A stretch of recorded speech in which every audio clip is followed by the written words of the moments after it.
Welcome to the One Year Bible, June 15. The Old Testament reading, 1 Kings chapter 14, verse 1 through chapter 15, verse 24. At that time, Jeroboam's son, Abijah, became very sick. So Jeroboam told his wife, "Disguise yourself so that no one will recognize you as my wife. Then go to the prophet Ahijah at Shiloh, the man who told me I would become king. Take him a gift of 10 loaves of bread, some cakes, and a jar of honey, and ask him what will happen to the boy." So Jeroboam's wife went to Ahijah's home at Shiloh. He was an old man now and could no longer see. But the Lord had told Ahijah, "Jeroboam's wife will come here, pretending to be someone else. She will ask you about her son, for he is very sick. Give her the answer I give you." So when Ahijah heard her footsteps at the door, he called out, "Come in, wife of Jeroboam. Why are you pretending to be someone else?" Then he told her, "I have bad news for you. Give your husband Jeroboam this message from the Lord, the God of Israel. I promoted you from the ranks of the common people and made you ruler over my people Israel. I ripped the kingdom away from the family of David and gave it to you. But you have not been like my servant David, who obeyed my commands and followed me with all his heart and always did whatever I wanted. You have done more evil than all who lived before you. You have made other gods for yourself and have made me furious with your gold calves. And since you have turned your back on me, I will bring disaster on your dynasty, and I will destroy every one of your male descendants, slave and free alike, anywhere in Israel. I will burn up your royal dynasty as one burns up trash until it is all gone. The members of Jeroboam's family who die in the city will be eaten by dogs, and those who die in the field will be eaten by vultures. I, the Lord, have spoken." Then Ahijah said to Jeroboam's wife, "Go on home, and when you enter the city, the child will die. All Israel will mourn for him and bury him. He is the only member of your family who will have a proper burial, for this child is the only good thing that the Lord, the God of Israel, sees in the entire family of Jeroboam. In addition, the Lord will raise up a king over Israel who will destroy the family of Jeroboam. This will happen today, even now.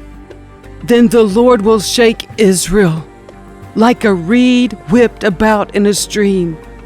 He will uproot the people of Israel from this good land that he gave their ancestors, and he will scatter them beyond the Euphrates River, for they have angered the Lord with the Asherah poles they have set up for worship. He will abandon Israel because Jeroboam sinned and made Israel sin along with him." So Jeroboam's wife returned to Tirzah, and the child died just as she walked through the door of her home. And all Israel buried him and mourned for him, as the Lord had promised through the prophet Ahijah. The rest of the events in Jeroboam's reign, including all his wars and how he ruled, are recorded in the book of the history of the kings of Israel. Jeroboam reigned in Israel 22 years. When Jeroboam died, his son Nadab became the next king. Meanwhile, Rehoboam, son of Solomon, was king in Judah. He was 41 years old when he became king, and he reigned 17 years in Jerusalem, the city the Lord had chosen from among all the tribes of Israel as the place to honor his name. Rehoboam's mother was Naamah, an Ammonite woman. During Rehoboam's reign, the people of Judah did what was evil in the Lord's sight, provoking his anger with their sin, for it was even worse than that of their ancestors. For they also built for themselves pagan shrines, and set up sacred pillars and Asherah poles on every high hill and under every green tree. There were even male and female shrine prostitutes throughout the land. The people imitated the detestable practices of the pagan nations the Lord had driven from the land ahead of the Israelites. In the 5th year of King Rehoboam's reign, King Shishak of Egypt came up and attacked Jerusalem. He ransacked the treasuries of the Lord's temple and the royal palace. He stole everything, including all the gold shields Solomon had made. King Rehoboam later replaced them with bronze shields as substitutes, and he entrusted them to the care of the commanders of the guard who protected the entrance to the royal palace. Whenever the king went to the temple of the Lord, the guards would also take the shields and then return them to the guard room. The rest of the events in Rehoboam's reign and everything he did are recorded in the book of the history of the kings of Judah.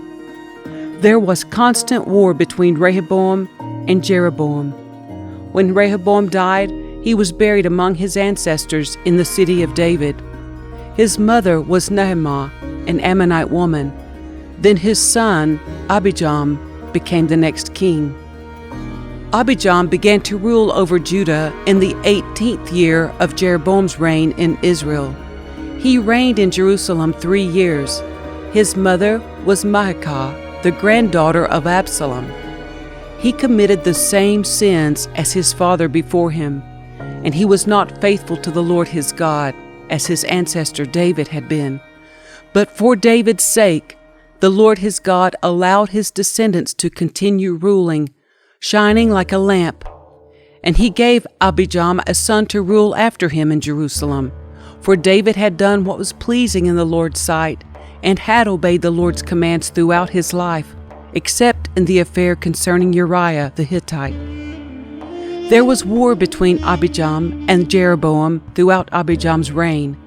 The rest of the events in Abijam's reign and everything he did are recorded in the book of the history of the kings of Judah. There was constant war between Abijam and Jeroboam. When Abijam died, he was buried in the city of David. Then his son Asa became the next king. Asa began to rule over Judah in the 20th year of Jeroboam's reign in Israel. He reigned in Jerusalem 41 years. His grandmother was Maacah, the granddaughter of Absalom. Asa did what was pleasing in the Lord's sight, as his ancestor David had done. He banished the male and female shrine prostitutes from the land and got rid of all the idols his ancestors had made. He even deposed his grandmother, Maacah, from her position as queen mother because she had made an obscene Asherah pole. He cut down her obscene pole and burned it in the Kidron Valley. Although the pagan shrines were not removed, Asa's heart remained completely faithful to the Lord throughout his life. He brought into the temple of the Lord the silver and gold and the various items that he and his father had dedicated. There was constant war between King Asa of Judah and King Baasha of Israel. King Baasha of Israel invaded Judah and fortified Ramah in order to prevent anyone from entering or leaving King Asa's territory in Judah. Asa responded by removing all the silver and gold that was left in the treasuries of the temple of the Lord and the royal palace. He sent it with some of his officials to Ben-Hadad, son of Tabrimon, son of Hezion, the king of Aram, who was ruling in Damascus, along with this message: "Let there be a treaty between you and me, like the one between your father and my father. See, I am sending you a gift of silver and gold. Break your treaty with King Baasha of Israel, so that he will leave me alone." Ben-Hadad agreed to King Asa's request and sent the commanders of his army to attack the towns of Israel. They conquered the towns of Ijon, Dan, Abel-Beth-Maacah, and all Kinnereth, and all the land of Naphtali. As soon as Baasha of Israel heard what was happening, he abandoned his project of fortifying Ramah and withdrew to Tirzah. Then King Asa sent an order throughout Judah: requiring that everyone, without exception, help to carry away the building stones and timbers that Baasha had been using to fortify Ramah. Asa used these materials to fortify the town of Geba in Benjamin and the town of Mitzpah.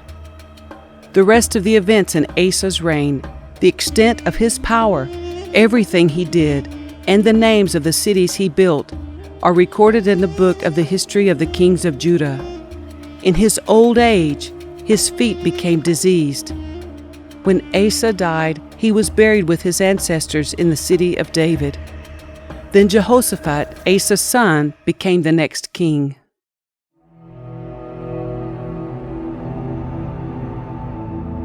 The New Testament reading, Acts chapter 10, verses 1 through 23. In Caesarea, there lived a Roman army officer named Cornelius, who was a captain of the Italian regiment. He was a devout, God-fearing man, as was everyone in his household. He gave generously to the poor and prayed regularly to God. One afternoon, about 3 o'clock, he had a vision in which he saw an angel of God coming toward him. "Cornelius," the angel said. Cornelius stared at him in terror. "What is it, sir?" he asked the angel. And the angel replied, "Your prayers and gifts to the poor have been received by God as an offering. Now send some men to Joppa and summon a man named Simon Peter. He is staying with Simon, a tanner who lives near the seashore." As soon as the angel was gone, Cornelius called 2 of his household servants and a devout soldier, one of his personal attendants. He told them what had happened and sent them off to Joppa. The next day, as Cornelius' messengers were nearing the town, Peter went up on the flat roof to pray. It was about noon, and he was hungry. But while a meal was being prepared, he fell into a trance.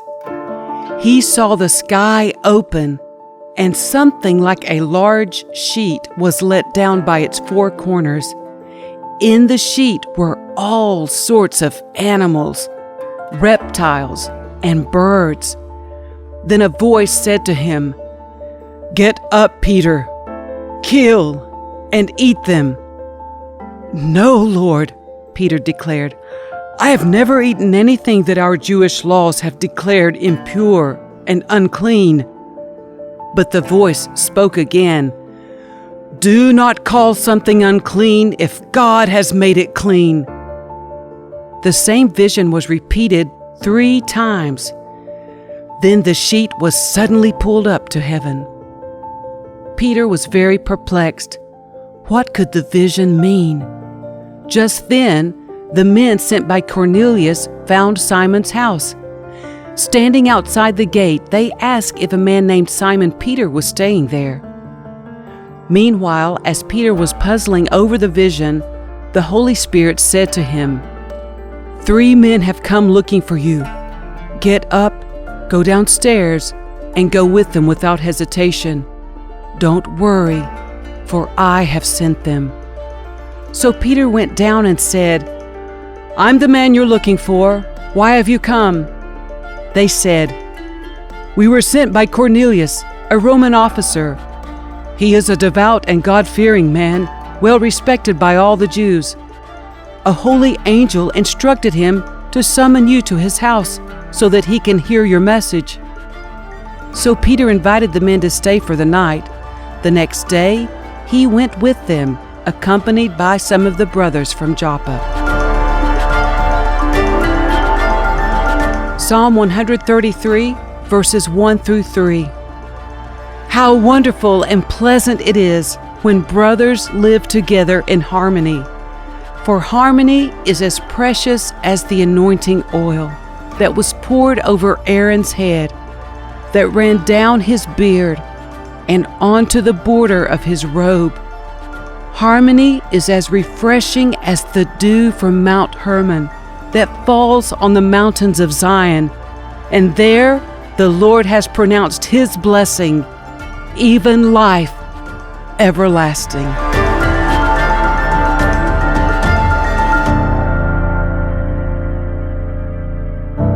Proverbs 17, verses 7 and 8.